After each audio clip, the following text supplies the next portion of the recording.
will get started with our conversation today.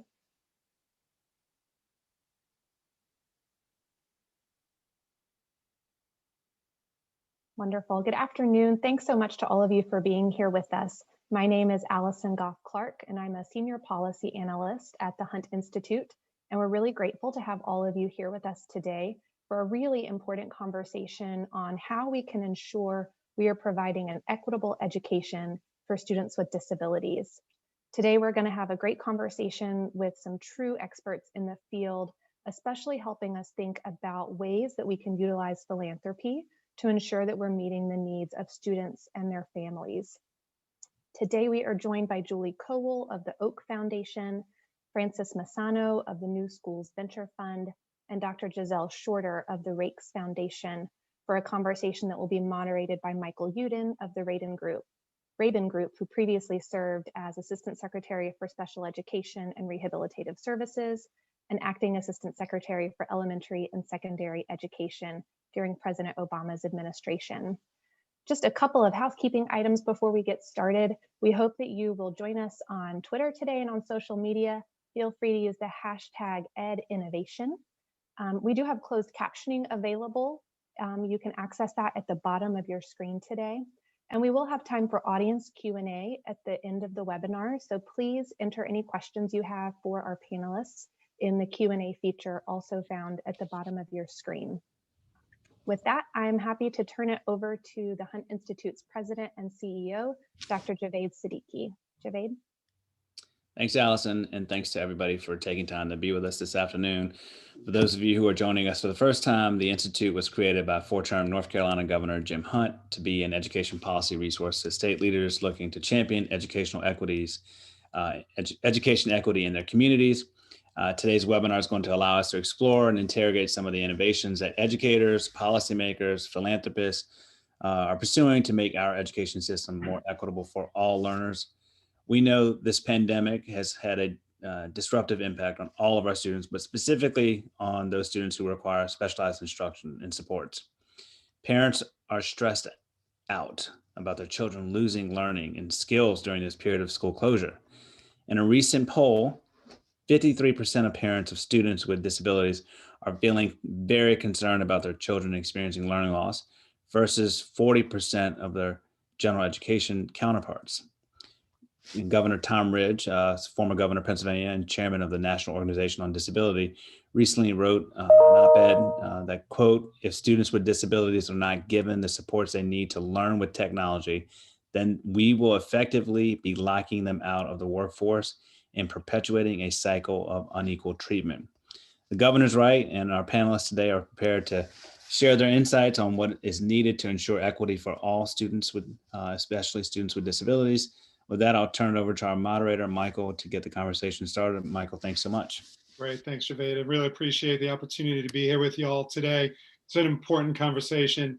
Let me just start by saying I think we all know that there's decades of research that tells us that children with disabilities do better, they perform better in school when they're held to high expectations and have access to the general curriculum. However, we know that in far too many instances, children with disabilities are actually held to low expectations. They're educated in segregated settings and are subject to inadequate resource allocation and discipline practices that exclude them from the classroom. Accordingly, we know, unfortunately, then as a result, they're less likely to have access to challenging standards, more likely to receive instruction below grade level, just frankly don't receive the supports and services they need to be successful. And we know the COVID pandemic has hit the disability community particularly hard. Whether children with disabilities are being served in early childhood programs, K through 12 or higher ed, the public health and economic challenges are in fact daunting. And we all know that the impact of the pandemic on children with disabilities and their families is only exacerbated by the longstanding racial and economic inequities that our kids and families have already faced. The impact of COVID on kids with disabilities and their families cannot be overstated. We know that school districts across the country are facing tremendous challenges and costs associated with reopening schools safely, ensuring that our kids have access to technology, connectivity, extended learning time, social and emotional supports, nutrition, to name a few, right? These are immense challenges our districts are facing. But unfortunately, too many of our kids with disabilities, are just simply falling through the cracks. Kids are simply not being provided the special ed and the related services that they are entitled to and that they need to access and succeed in the general curriculum. The good news is we know what works. We actually have decades of research to guide our work through this crisis. The challenge is summoning the political will to support and implement these solutions. And I'm so glad I was asked to moderate this panel of experts who are actually doing just that. So I'm going to turn it over to you all and ask the first question. If you can introduce yourself before you give your answer. But given the challenges we all are facing in this crisis, the compounding and exacerbated crises for students and families, what does success look like now? And how is your organization addressing that? We'll start with you, Dr. Shorter. Hi, so my name is Giselle Shorter, and I lead the National K-12 Portfolio of Giving at the Rakes Foundation and support our policy efforts. You know, the Rakes Foundation is committed across all of our portfolios of giving to supporting youth-serving systems to become just and equitable.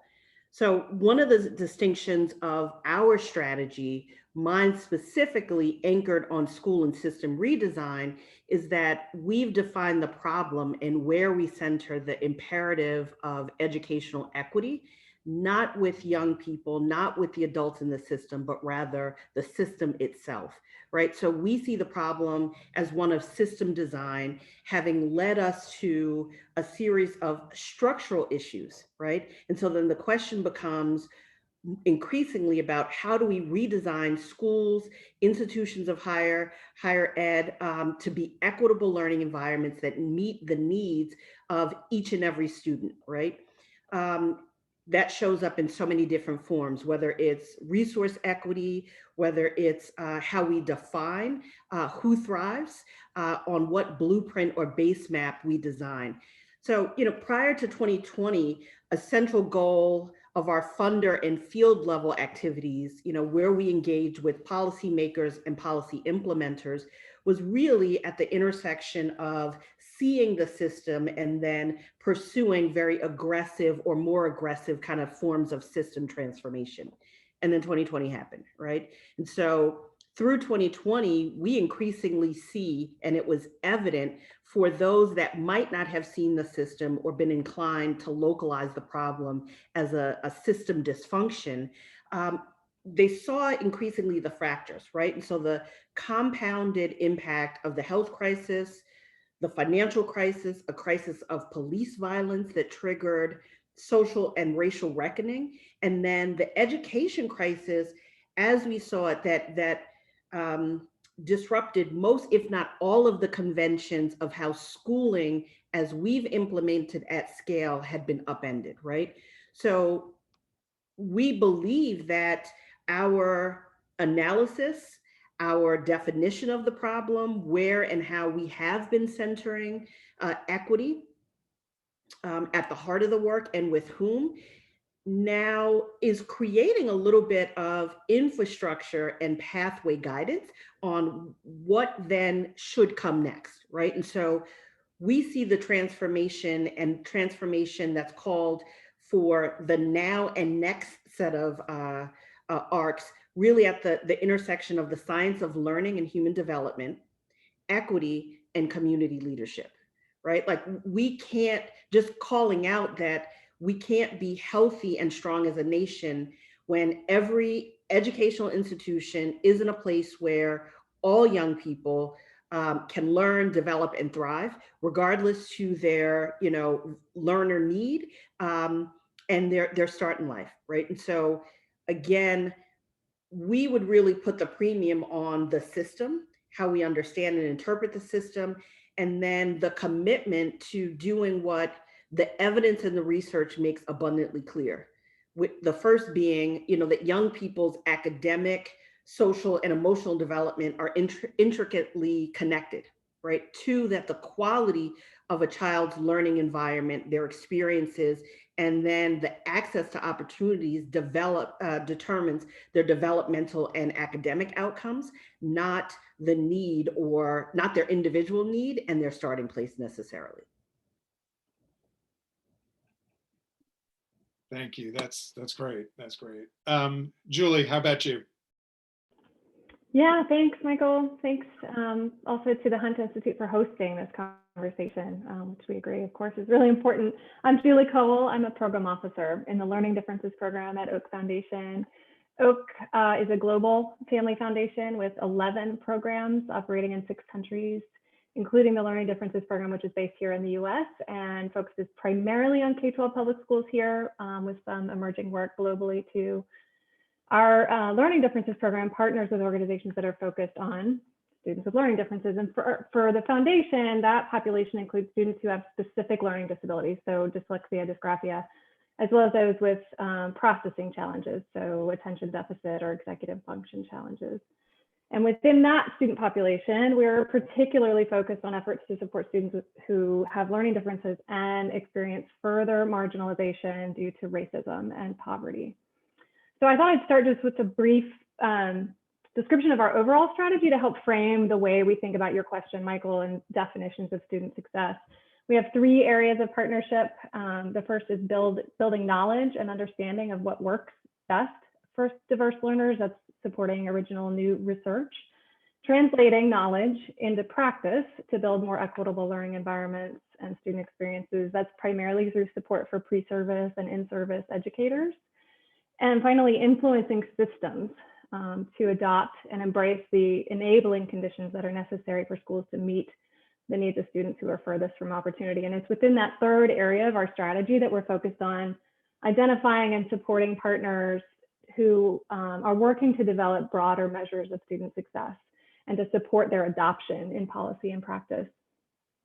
I think part of this comes from the standards and accountability movement, which we know had many benefits, but also left so many students behind. It was true for students with learning differences. It's even more true for students at the intersection of learning differences, racism, and poverty.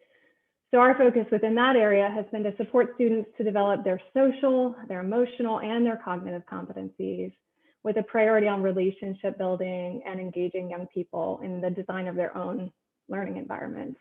We see educational equity as providing environments for students where they feel a sense of belonging and a sense of purpose in school, where they're able to engage in meaningful work in a safe and supportive environment, and where they have agency over the decisions that affect them. So, for example, within this area of our strategy, we partnered with Aspen Institute's Education and Society program to work with their network of urban superintendents and CAOs on practical ways to integrate measures of student social and emotional development into their broader district improvement plans. And we began that partnership before the pandemic and all the resulting interruptions to schooling and testing and accountability. So we couldn't have known just how urgent and important it would be this school year and going forward. But we've been really gratified to see through that work and other partnerships even more interest, I think, and commitment from many district leaders to broaden the lens through which we view students' abilities and their success, not just how we measure what they know and can do, but what the pandemic has shown us about the elements of schooling that students and their families most value. So we have been, but will continue to elevate and partner those kinds of organizations that are asking and trying to answer these questions, all of which have been really highlighted by the pandemic. How do we create definitions of success that recognize all students' learning needs with attention to their social and emotional development, as well as their academic mastery, and in ways that are meaningfully connected to what they aspire to in their lives? Great. Frances, how about you? Introduce yourself and share. We're happy to. And hello to the doggy in the background too. I couldn't get off mute quickly enough, right? There you go. There you go. Right. The realities of doing this all from Absolutely. home. It's great to be here with you, Michael, and to be here as part of the work of the Hunt Institute as well, and to be here with my colleagues who are doing such aligned work. I'm really excited for this conversation and how we'll have a chance to build on the themes that have already been shared. And so my name is Frances Massano. I'm president at New Schools Venture Fund. And in that role, I lead all of our investment areas as well as our research and learning team. And so New Schools Venture Fund is a nonprofit that's focused on supporting teams of educators and innovators in education who seek to basically reimagine learning, to create a new path forward so that we can get closer to having a more just and equitable education system. And so what that means is we have a 4-part strategy, and across that strategy, we are finding and funding these powerful, diverse innovators. And what we're doing is, one, we are supporting the launch of new innovative schools, both in charter and district contexts. We are supporting the development of learning solutions. So whether you're talking about content, tools, or whole school model solutions to better support the reimagining work in schools that exist across the country. We are supporting diverse leadership. So we have a goal to close the gap that exists within students, our US public school students. So like when you think about their racial and ethnic background, we want to make sure that they have leadership that reflects their background as well. And so our goal is to close the gap, the racial ethnic gap that exists between who educators are, who's powering education organizations and systems, so that we have better representation because of all the benefits that come from that. And lastly, we're launching a new portfolio squarely focused on racial equity. So racial equity is a key priority for us, but we're trying to think about what are some of the new solutions we need to get closer to a system where outcomes are no longer predictable by race or ethnicity, or no longer predictable by any other identity marker. And so those are some of the values that drive us. You know, the ideas of we need to focus on innovation, we need to focus on equity. And to your question, Michael, we need to focus on an expanded definition of student success. And so for us, what that means is that it is critical that students are graduating from high school with a strong academic foundation. But I think we all can agree here that that's not nearly enough. Like you need to also graduate with strong habits, mindsets, and skills that will propel you in terms of the success you can have in life and will enable you to realize the various dreams and plans that you have for yourself. That your outcomes, that your destiny is not determined by where you might live or the color of your skin or the supports you might need in a learning setting. And so what we've been doing on this topic it's particularly in our schools portfolio, which is what I'm going to be talking most about during this conversation, has been following a common set of social emotional competencies and also school culture and climate factors. So we get a better sense of what are the experiences that students are having across our portfolio. And so one thing I should add is we have about 75 schools in our portfolio that are now open and are in years 1 through 5 of development, and about another 30-ish teams that are in the planning stages of launching a new school next year. And so we're learning lots about the innovative approaches that they're putting in place as they strive to meet the needs of the students in their classrooms and the needs of their communities, right? And so what we've been doing is leveraging student surveys to be able to ask, you know, we know student surveys are imperfect, but to understand, like, how are students perceiving their own growth and development? What is working for them? What's not working for them? And so over the last 4 years, we've been able to kind of track the variation that exists within schools to understand, are different student populations having a different experience? And what does that mean? And how can we actually focus on ensuring that all students and all needs are being met? And so we're continuing to update and refresh this data to understand what are the different patterns we see. But also, as Giselle mentioned, we know that social emotional development is intrinsically connected to academic development, to academic learning.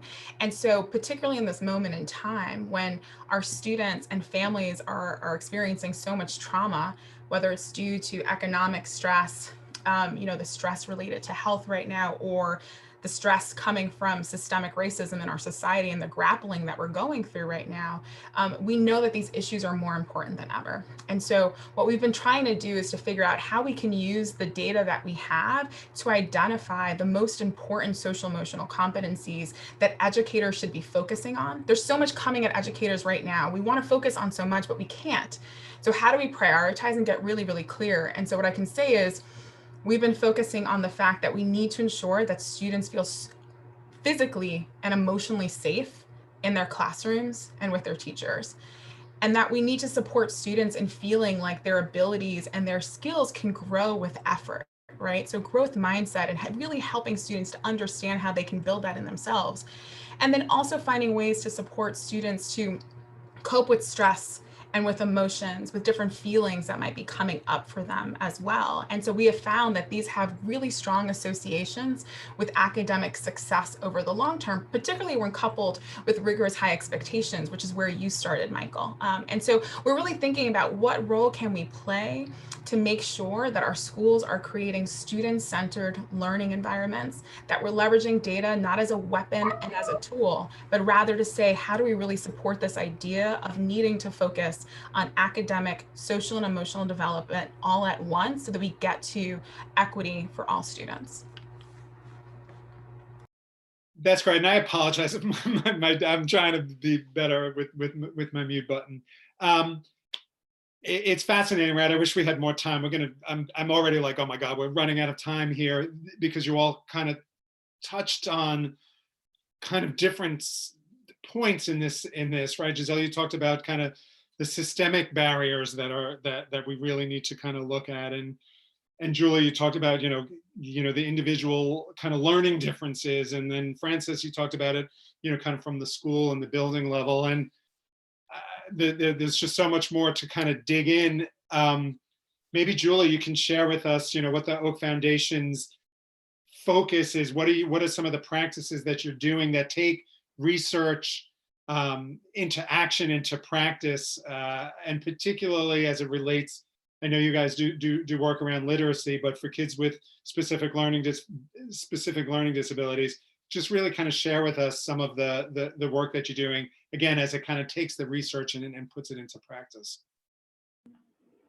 Yeah, thanks, Michael. So it's interesting. I think Foundation generally, the foundation as a whole, approaches our grant making with a solutions orientation and a lot of humility. So generally speaking, we don't typically prioritize partnerships within a particular subject area or a grade span, or that offer one particular approach to the problem. I think as Giselle and Francis have both said, that it's like innovation and supporting outstanding leaders who have solutions to really vexing problems, and not really prescribing necessarily the particular solution so much as having a shared commitment to the problem.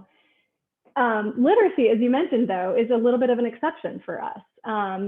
We have had a recent focus on early literacy specifically to advance recent attention in the US on science-based reading instruction and the benefits that an evidence-based approach can have, not just for students with learning differences, but really for all students.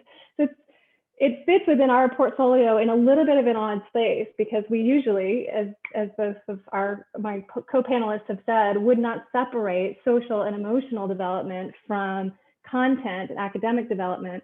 But in this particular section of our portfolio, we've really taken a position on the teaching of reading and how important it is to lay the groundwork in an equitable way for all students, and especially those with learning differences.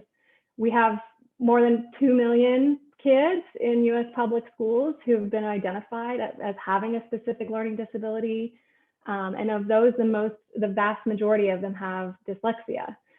Many of Oak Foundation's trustees have themselves struggled with dyslexia, which is one of the personal priorities that informs our mission, but it's become a particular priority for us more recently because of our focus on students at the intersection of learning differences, racism, and poverty.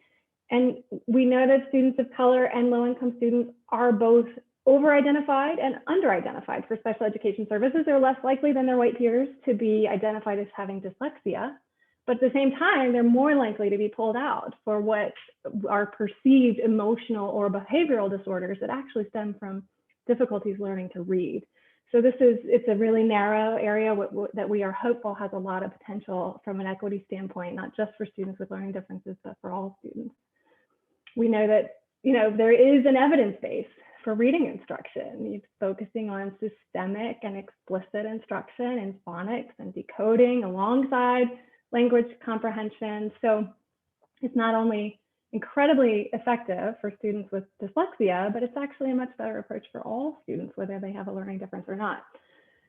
So we took on a project last year to understand that research, particularly as it relates to students furthest from opportunity, and find for ourselves and the philanthropic sector in larger to find levers that we can responsibly pass on to help make research-based reading instruction more common in US schools than it is today. And I'd be happy to share the resource we shared on that, which, because it includes lessons for philanthropy, but also other stakeholders, state and district leaders, deans and faculty, curriculum developers. I should say we developed that research before the pandemic. And then our world changed, but it actually didn't change any of the findings or recommendations. What it did was require us to significantly rethink how we might prioritize partnerships in this area. So how, for example, might we help maintain the national attention on high quality reading instruction when we also have competing very serious pressures with coming fiscal cliffs, enrollment drops, even just complying with IDEA in the midst of a global pandemic. Connectivity, name it, right? Yeah. Exactly. So many competing priorities, we fear we might lose our focus on this critical building block.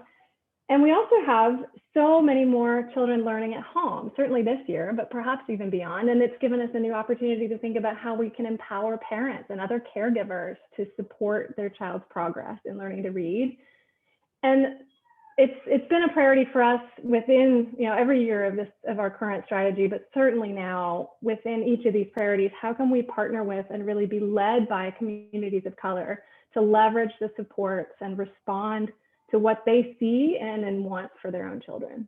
So even given Oak's long history with dyslexia, this early reading space is a fairly new one for us. So we're seeking out our first partnerships very much in a learning mode, in a way we hope that's respectful of the pressures that the field is under right now, but also really responsive to what students need. Yeah, thanks. That was great. Francis, right? So I'd love for you to spend a few minutes kind of talking through the work that you do and your partners, particularly as it relates to the innovative practices and approaches that you're seeing in serving students with disabilities. Sure.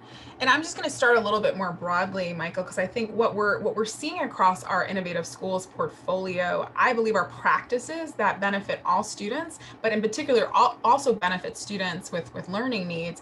And it's, I think, part of what we're really excited about of like how our kind of school models and learning approaches changing, so we're actually getting to true equity, right? And so one, what we're seeing is that most students in our schools have an individual education plan, right? And so one, we're destigmatizing what that is and what that actually means, but also we're kind of rooted and grounded in the idea that every single student needs to understand like what the goals are that they're working on as it relates to their own learning. Where are the areas where they need to grow a bit more and might need some support?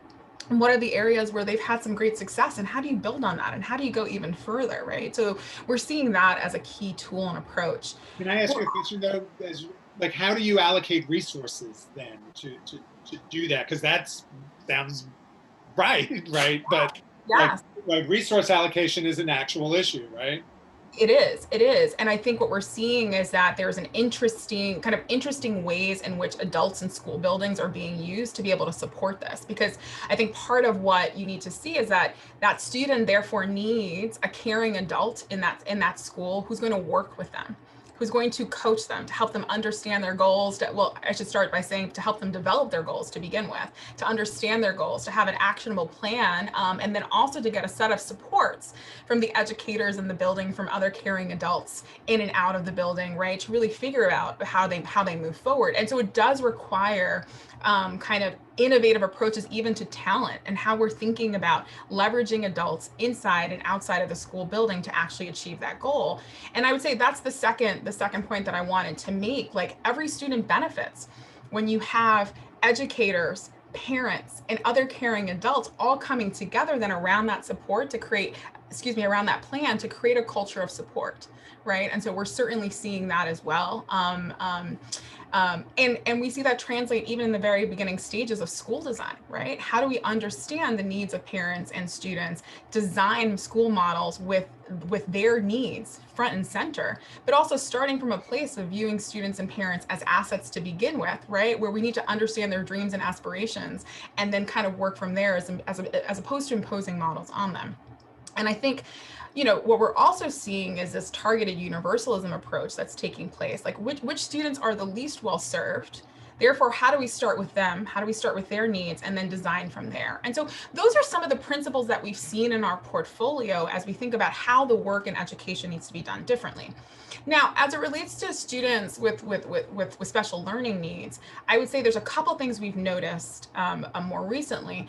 One, in this time, as we're all navigating kind of distance learning right now, we found that many school leaders are prioritizing students with learning needs as the first group to come back to school in person.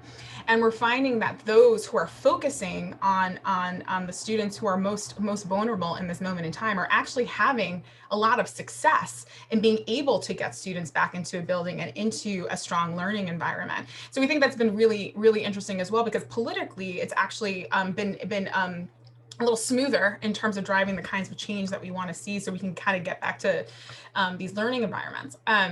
The other thing that we've been seeing in our portfolio is the focus on relationships. And in our schools who have the largest populations of students with disabilities, we're seeing that that is the starting point. But what I should mention is, like, we saw those strategies prior to COVID. It's just that because the trust had been built up with students, because those relationships have been so strong with parents as well, that there was this amazing foundation that enabled the transition to be smoother. And so, you know, like I always think about the work that's happening at Statesman Preparatory Academy for Boys in Washington, D.C., where more than a third of their students, and these are 4th to 8th grade boys, 100% Black boys in Washington, D.C., like the first thing they did when they moved to distance learning is they did a relationship map. And they tried to figure out who were all the adults in that building who knew every single child, and then ensuring that every single child had multiple touch points throughout the day, and that those touch points would include family members when necessary, so that we were able to kind of build the kind of relationships, get students the kind of support that they needed to ensure that not only were they showing up for learning, but you know, what we're also realizing in this moment in time is that schools are the first line of defense. Educators are the first line of defense and are providing support on all kinds of needs that are emerging, whether it's technological, health, economic, or otherwise. And so to be able to provide that kind of support and ensure that learning is still happening, it's key. And I have countless examples like that in our portfolio where we're seeing those kinds of efforts that are kind of driving you know, persistent learning for all groups, but particularly those with special learning needs.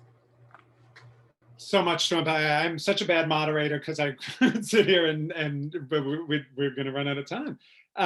You know, it's just, you know, the targeted universalism, so aligned with multi-tiered systems of support, right? Which we have decades of research, right? That if we, you know, start with meeting the needs of all of our kids, and we then create these multi-tiered systems of support, we're going to meet the needs of kids with disabilities in that structure.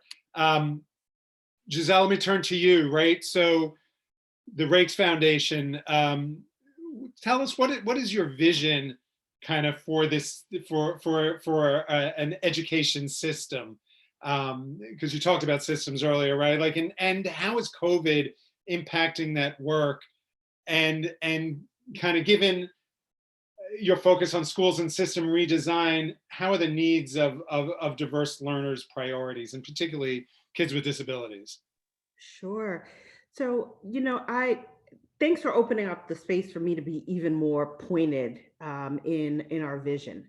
So our vision for the education system is one that ensures the intellectual, social, emotional, and cultural growth and well-being of all young people, right? And results in the social cultural markers, race, class, language, indigeneity, holding zero predictive power over the outcomes that a school or a system reliably produce, right? And so COVID and every pandemic has forced humans to break from their past and reimagine a world anew, right? So this one is no different. The question I think before us now is, how will we intervene in this moment to build durable systems that ensure the each and the every child thrive, right? And I pick up those threads from both Julie and Francis.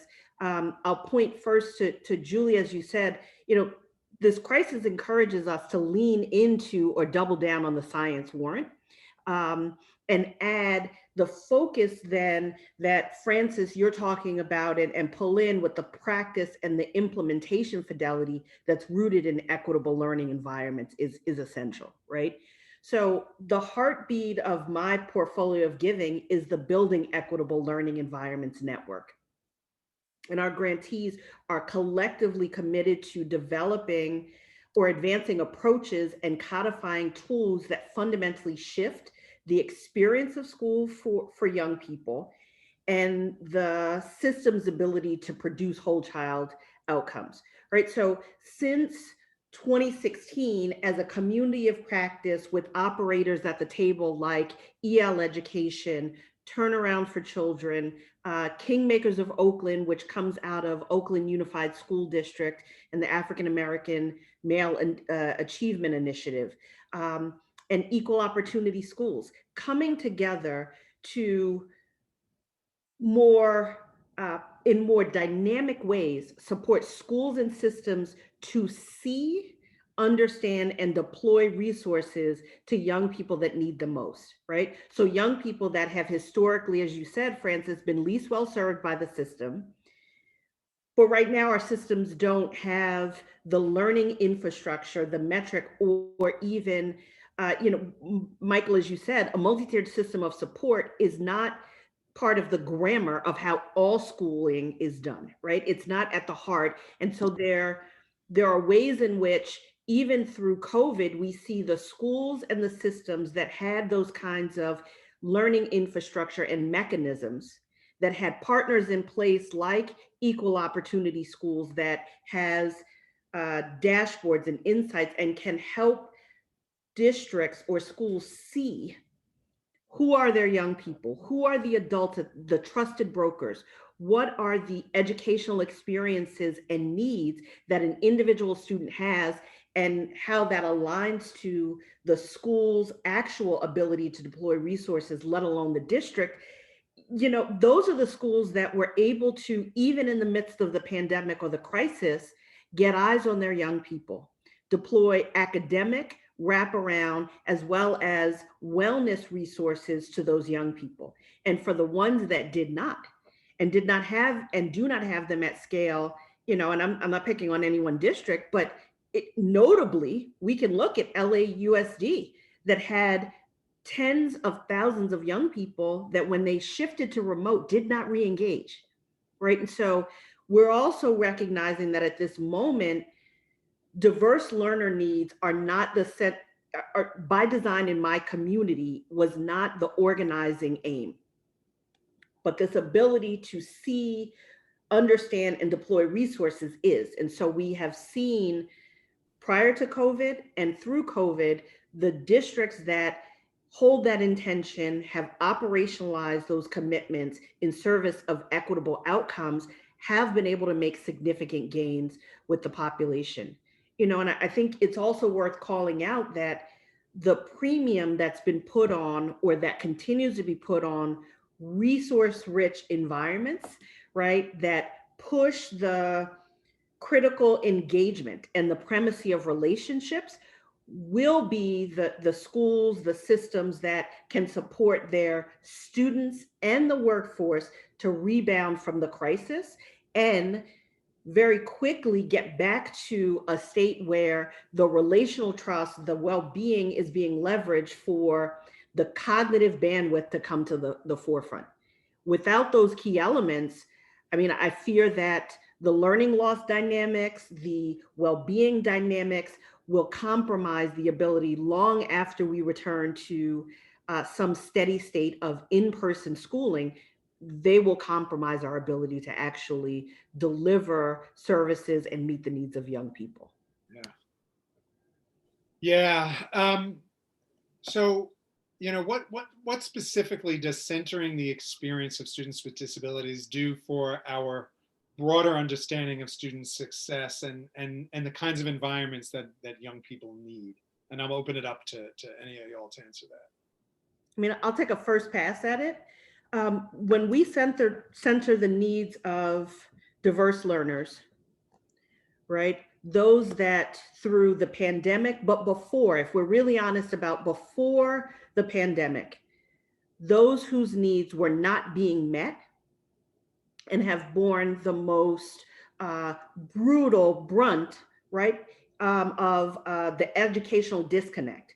When we center their needs, we start to see aspects of the system that were previously invisible, right? And in seeing those aspects, we can understand how far those populations are, not what we imagine to be so, but they can tell us, they can show us where in our system we need to redesign to support all young people to reach the target state, right? And so that is the true essence of targeted universalism. For whom is the system least well serving, right? How do we design based on their needs? And we know that all boats will rise when we do that effectively.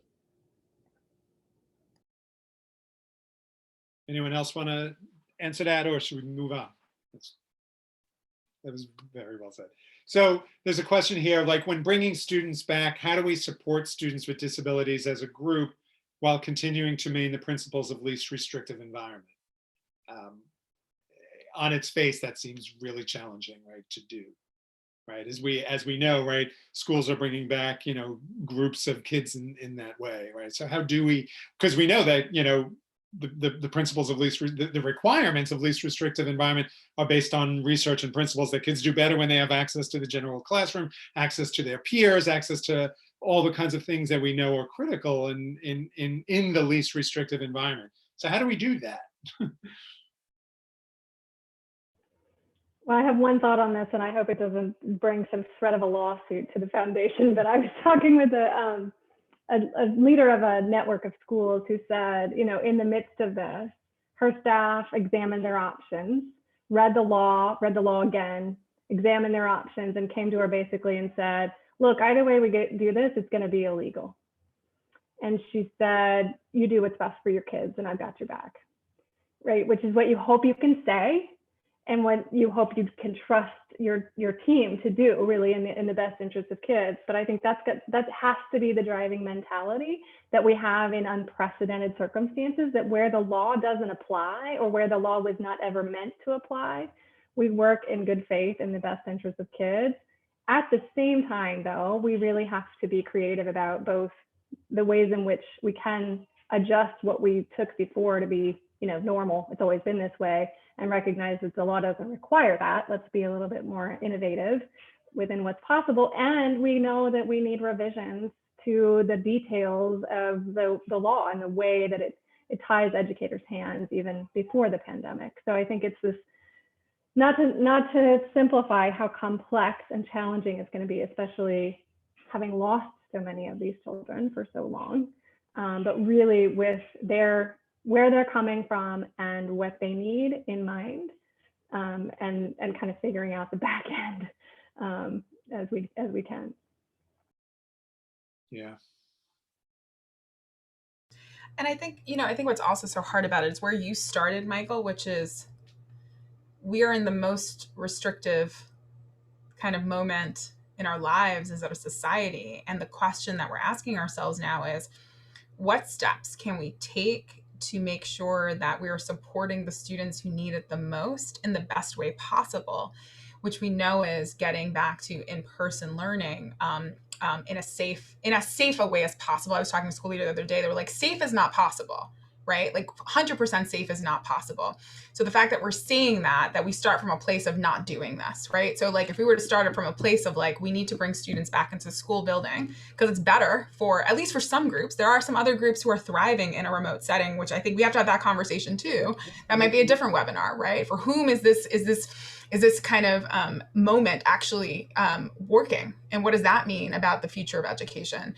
But there are some groups who need to be back in person. And so how can we work expediently to make that happen, as opposed to asking the question of like, okay, all students as soon as possible, as safe as possible. And so I think we're going to be in this continued restrictive environment. But I guess my question is, how do we prioritize the students who need it most, who would benefit most from the in-person learning environment, work to get that to happen? And then we can think about more of the inclusion questions later, knowing that we're probably going to be on a long tail to actually get to that point where, we're all back together. Yeah, I mean, Michael, I can't help but see the question that came in the chat and connect it to how I likely would have responded to your last question as well, which is there's a wealth of information and knowledge about what works and how we move young people from the most restricted to least restricted environments in identity empowering and nurturing ways. And I could make a really strong argument that that's actually the blueprint for bringing all young people back in this moment, right? Moving from attunement to the whole human being as a side note on top of academics, a luxury if we get to it, to actually part of the core work. And the foregrounding is not, and I am not at all trying to make schools into medical models, but having the kind of community aligned measures, assessments, and diagnostics around not wellness only and well-being, but where are young people, what are their authentic needs, without asking them and their families to bare their souls and pull out all the dirty laundry, right? But a baseline understanding of how are the children and what are their needs, and starting first before we try to accelerate, and those that are obsessively thinking about, and we need them, right? The learning loss and how do we mitigate and what's the demographic, and right? But starting for all young people with, are you well?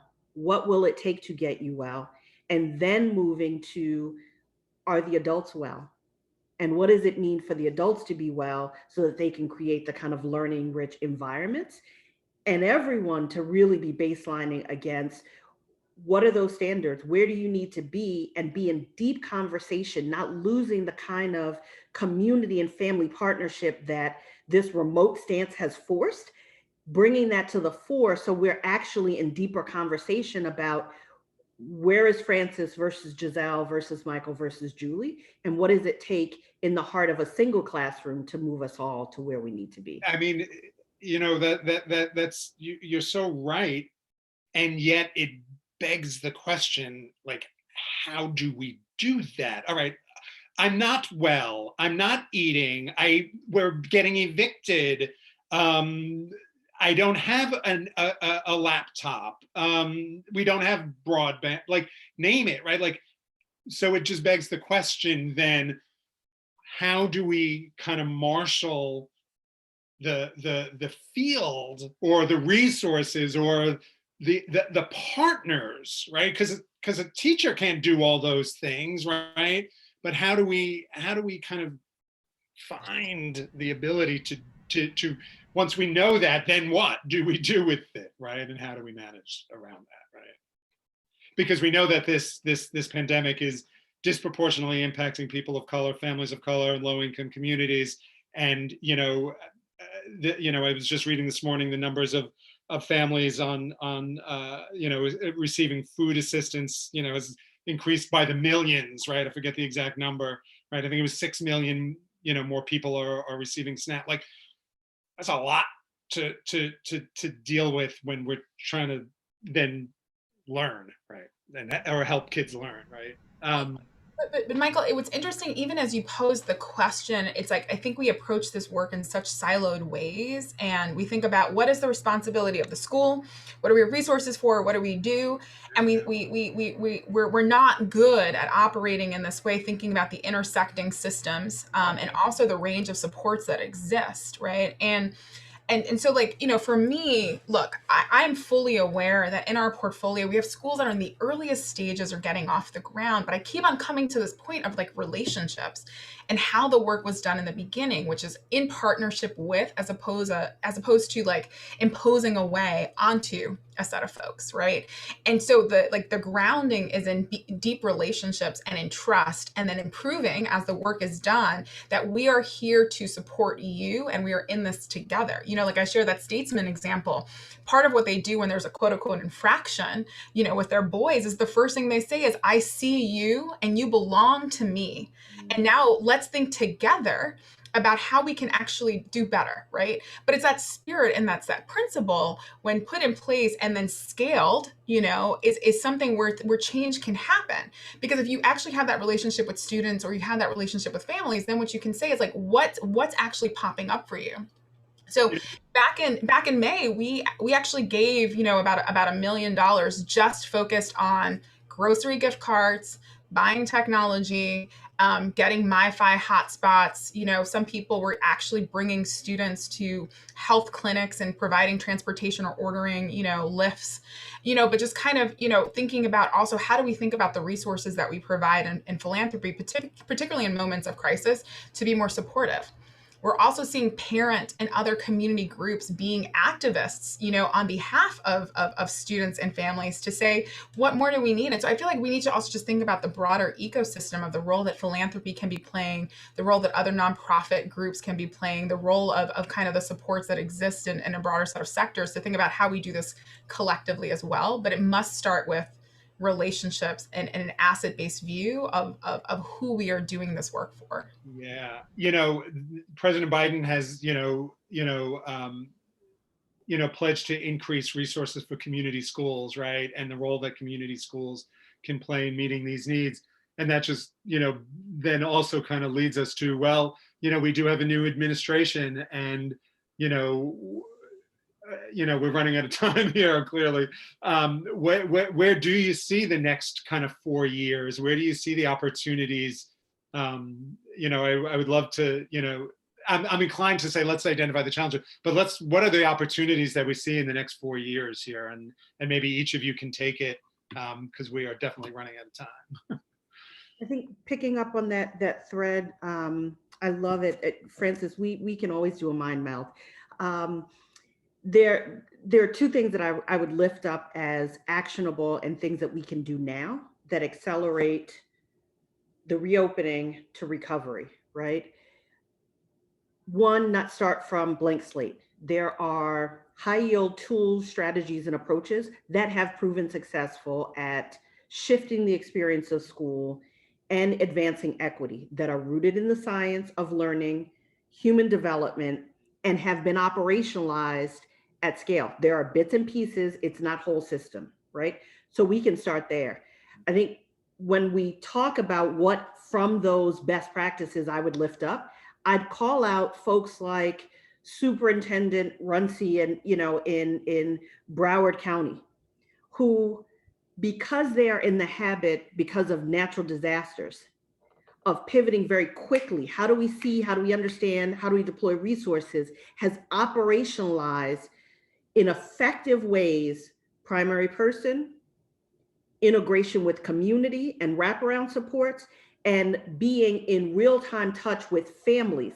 So if you think about, back in 2011, what his priorities were, they were high quality instruction, agnostic as to any of those shifts that have come because of natural disaster, mostly climate related, safe and supportive school environments, especially in the backdrop of a horrific like on-campus event, and then effective communication and partnership, right? Like that's a blueprint. And I'm trying not to get meta, because, in philanthropy or as an operator, we can get meta. Like I'm trying to ground in, and he's not even a partner of mine, but it's someone that is doing it in real time. And I think there are pieces that can be learned, leveraged at the school district and at the state level up to national policy. That's great. That's great. Julie, how about you?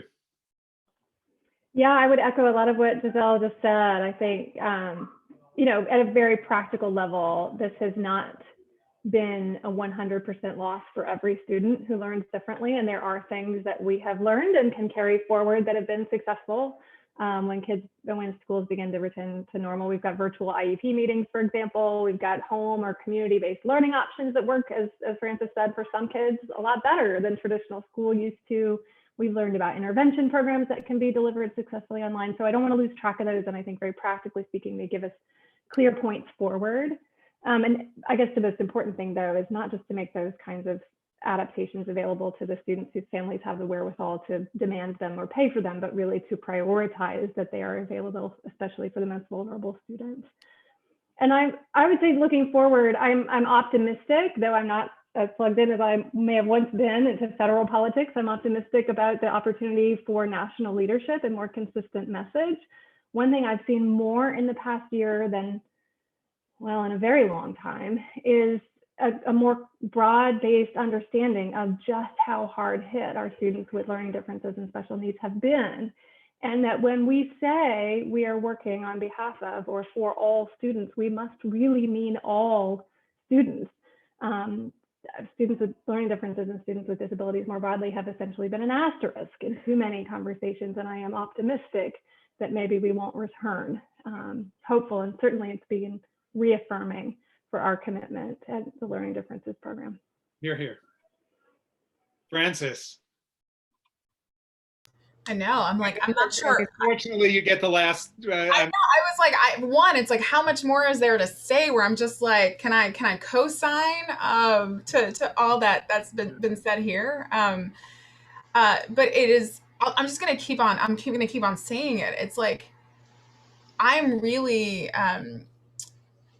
hopeful for some of the things we're seeing in our portfolio, where every student, has an individualized education plan, where there's a focus on bringing all these caring adults together to support those students, where we really are thinking about the power of relationships and are grounded in the interconnectedness with, like, we cannot have a conversation about academic learning. We cannot address learning loss if we're also not focused on the social, emotional, and wellness needs of our students and our families, right? And I think, if anything, I've learned over the last year is, like, we're bringing our humanity back into this work. And so I guess a part of my hope is that as we move forward, we're not just focused on the technocratic solutions that need to be in place, but we're thinking about this as work being done with and for people and those who have been the most marginalized, and actually requires a different approach if we actually want to close the opportunity gaps that exist in our system. And so I am just kind of, I guess the thing that I'm hopeful for is, like, can we please leverage this collective experience that we're having as a society right now, and the understanding that there's so many people who are having a very different experience than the privileged ones of us on this phone are having, on this call, are having every single day. And how might we leverage this humanity to actually do the work differently, so that we can actually be in a system that's really about all for all, that equity is truly at the center. And so I'm hopeful for that, and look forward to seeing, like, what the administration and what the federal government winds up doing to support those efforts, along with what practitioners, policymakers, and philanthropists are doing. So. Wow. What a great way to end from the three of you, right? Like, I'm feeling better and optimistic, because we do know how to do this, and we know that we can make this work. So, Allison is here. I'm clearly out of time. Allison, let me turn it over to you. Let me thank everyone for being a part of this. We've got a lot of work to do, but we can do it together. So that sounds so cliche, but we can, right? We can rely on each other, and, to Francis's point, right, leverage our humanity and get this done. Great. Well, thanks so much, Michael, for your great moderation today. Thanks to Julie Cowell, Dr. Giselle Schwarter, and Francis Massano. This was a great conversation. We look forward to following up with this conversation. We'll be posting the recording and a summary post, so be on the lookout for that. Also wanted to let you all know about our upcoming webinar that we hope you'll all join next Thursday, February 4th. We're going to be having a conversation on the intersections between racism and gender in education policy. We're welcoming Sofia Arredondo, Rodrigo Hung Lenten, Lucy Rain Simpson, and Carlos Velasquez, and we hope you'll join us for that conversation. Thanks again to our panelists. Thanks to all of you for joining us, and we look forward to seeing you again soon.